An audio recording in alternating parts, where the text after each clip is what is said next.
Hello students, I am Bharti Shinde, working as a lecturer in Praveen Patil Polytechnic College. In this video, we will see how to draw freehand sketches of engineering elements. In freehand sketches, we will see all types of threaded profiles, nuts, bolts, screws, locking arrangement and foundation bolts, and all types of rivets, single and double riveted lap and butt joint. Now, first A type given in slide, which are called as threaded fasteners, and B type are non-threaded fasteners. First of all, we will see what is fasteners. The mechanical devices used for joining two or more parts together are called as fasteners. Now, A type is threaded fasteners. So in threaded fasteners, they are allowed to easy fastening and unfastening of two parts. And in non-threaded fasteners, the devices used to join two parts which are not made separate. And non-threaded fasteners are rivets, joints, that is double riveted lap and butt joint. Now, in this slide, we will see internal threads and withward thread. Now, these two diagrams are of internal threads. In first diagram, this is detailed view and this is section view, and this diagram shows symbol of internal threads. And internal threads are shown by one thin and one thick line indicating minor and major diameters. And this is second diagram, which is Whitworth thread. Whitworth threads gives effective leak-proof joint, and they form V thread, as we can see here, V thread, and angle is 55° at the crest and roots. So this top portion is crest and the bottom portion or innermost portion is root.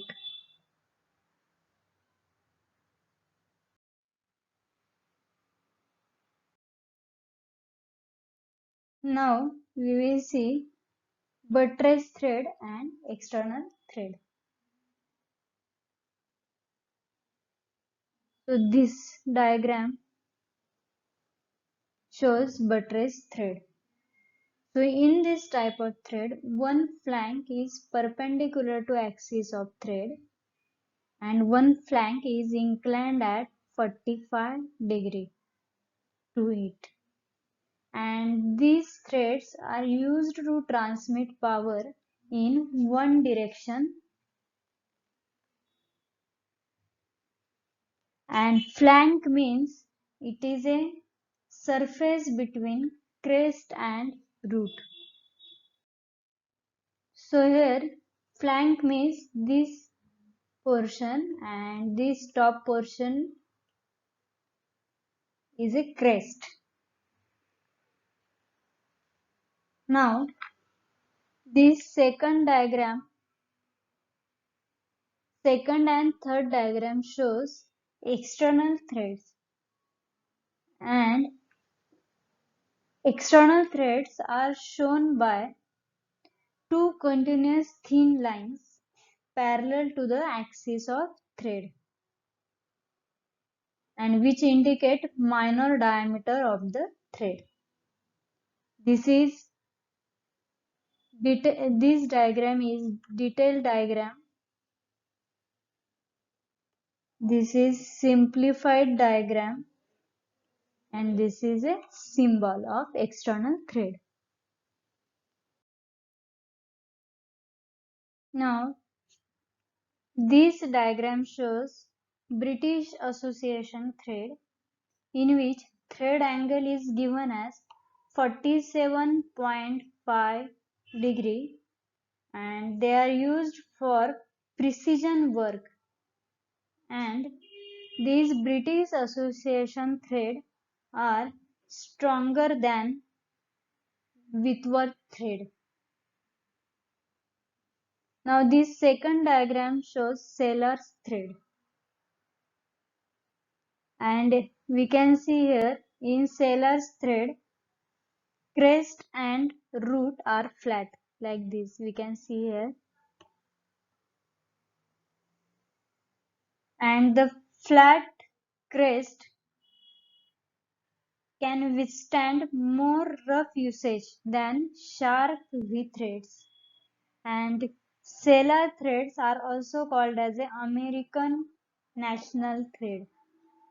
Now, this third diagram shows unified thread, and unified thread are rounded at roots. We can see here. So these are rounded at roots for both external and internal thread. We can see here also, and here also.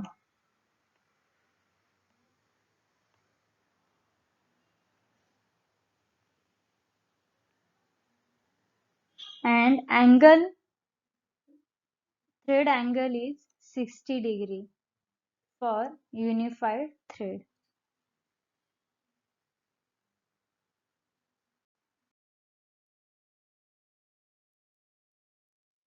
Now this diagram shows square thread,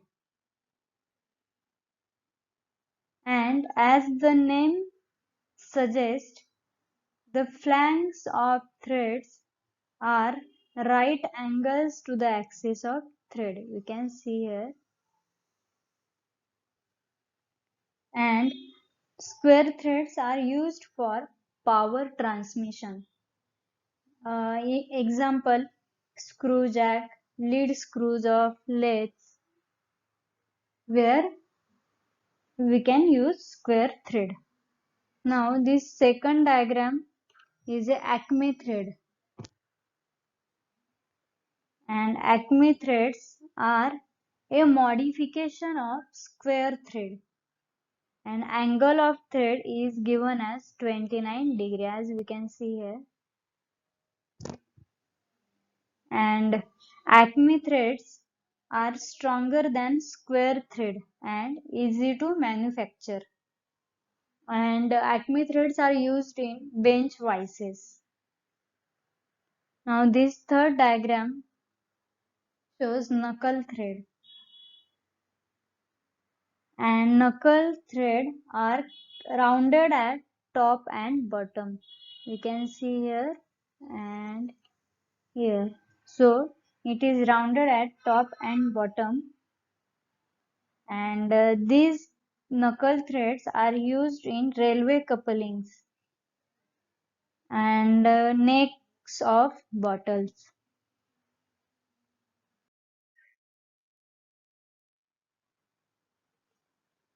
Now here this diagram shows right hand thread, and this diagram shows left hand thread. Now when bolt is kept vertical, then in case of right hand thread, the slopes downwards from right to left, as we can see here. Slope downwards from right to left. And in left hand thread, the slope downwards from left to right. Now this This diagram shows hexagonal nut, and hexagonal nut is chamfered or rounded off at upper corner. We can see here.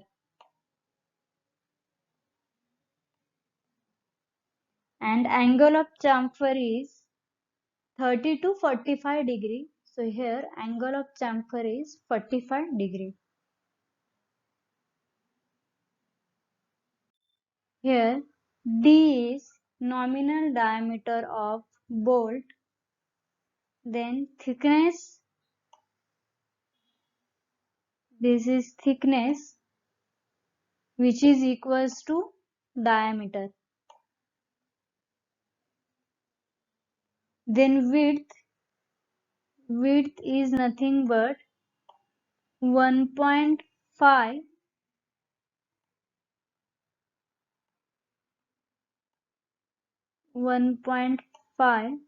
plus 3 mm.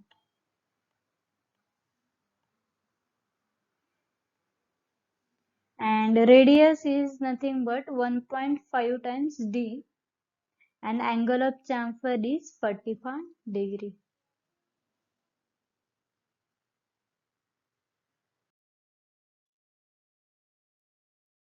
In this slide, this diagram shows square nut, and upper corners of square nut are chamfered same as hexagonal nut, and angle of chamfer is 30 degree. Here D is also diameter, nominal diameter of bolt, thickness is equals to diameter, then width is same as hexagonal nut 1.5 times 1.5 D plus 3 mm, then radius of chamfer R, this R is nothing but 2 times D, and angle of chamfer 30 degree. This diagram shows flanged nut. Flanged nut is a hexagonal nut with flange attached to it. We can see here. And this flat surface provides large bearing capacity to this nut. And this diagram shows cap nut. Cap nut is also a hexagonal nut with cylindrical cap at top. And this cylindrical cap at top protects bolt from corrosion, and also it prevents leakage.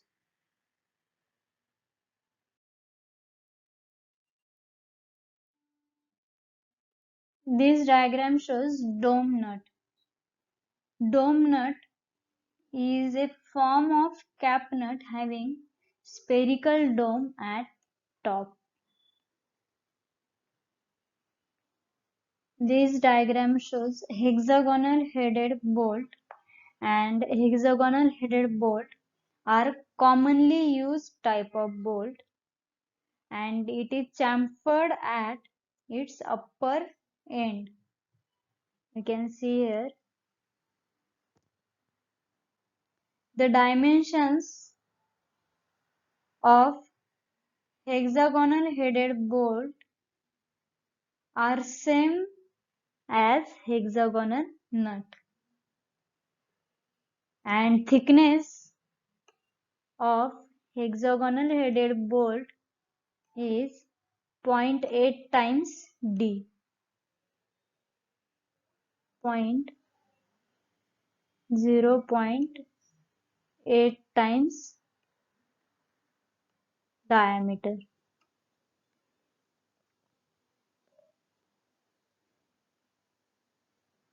Then this third diagram shows washer. Washer is a cylindrical piece of metal having hole at center. We can see here this hole at center, and this hole provides smooth bearing surface for nut.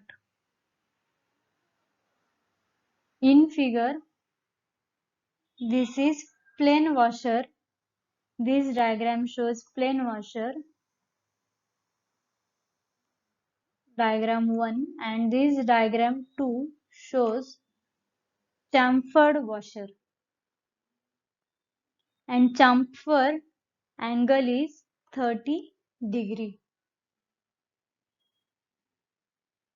And washer prevents the nut from loosening.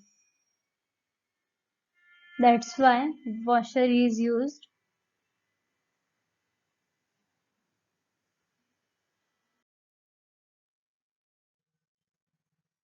This diagram shows square-headed bolt having square shape, and it prevents bolt from turning when nut is screwed on or off.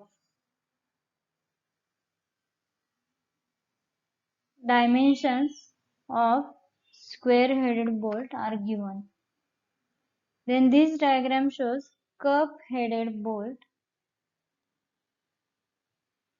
and this bolt is used when any limitation of space occurs and which prevents the use of spanner. The rotation of bolt is prevented by a pin which is inserted into the shank. So cup-headed bolt is used when there is a limitation of space, and when we use cup-headed bolt, then there is no use of a spanner.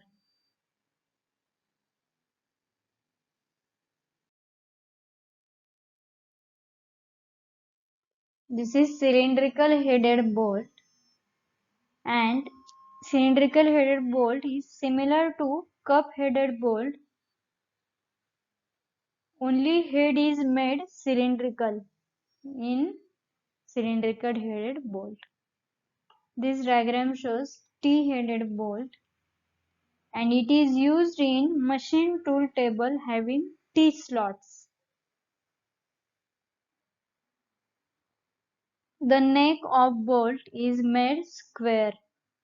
We can see here,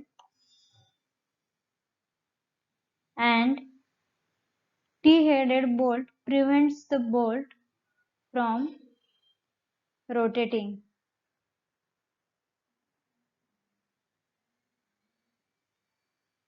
This square shape prevents the bolt from rotating.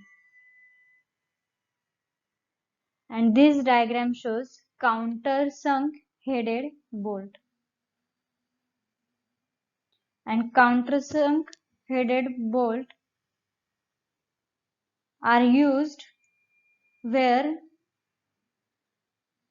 head of bolt should not project above the surface. And square neck is also provided here to prevent rotating of bolt.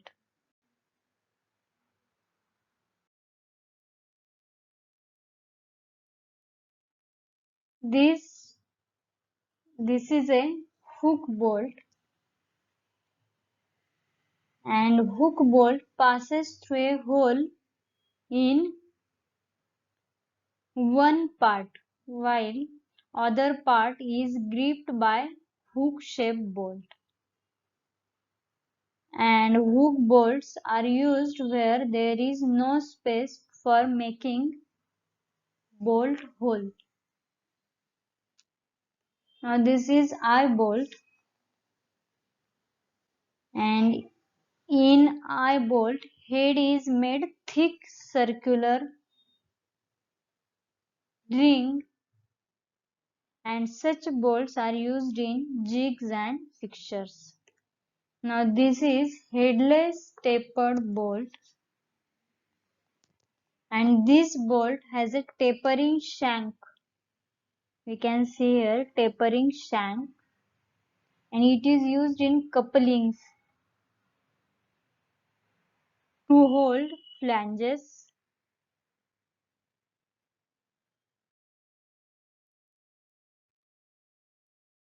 Now, in this slide, we will see set screws, and set screws are similar to bolts, only they are threaded till the end. Now, various shapes of set screws are given here,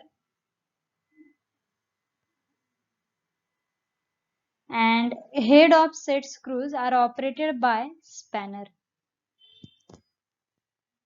Now this is collar screw with square thread. This is socket set screw head, then square set screw, then grub screw. So these are various shapes of set screws, and this is round or cup head sets type of set screw.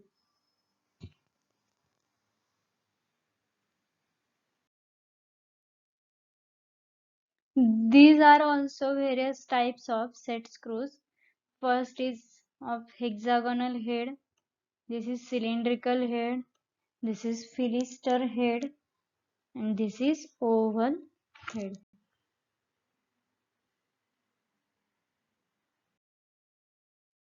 Now we will see locking arrangement for nuts. First we will see why we use locking arrangement. So as we know, joints are used in machinery which are subjected to vibrations, and due to the vibrations slackening of nut appears. So due to the slackening of nuts, serious breakdown of machine will occur.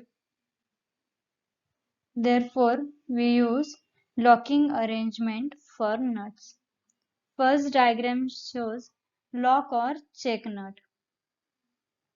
And in this arrangement, one additional nut is used along with a hexagonal nut. We can see here. The two nuts lock tightly against each other, and which prevents slackening of nut. Then this diagram shows grooved nut. In grooved nut, set screw is mounted at the top, and which prevents the rotation of nut until the set screw is screwed off. Now this diagram shows castle nut,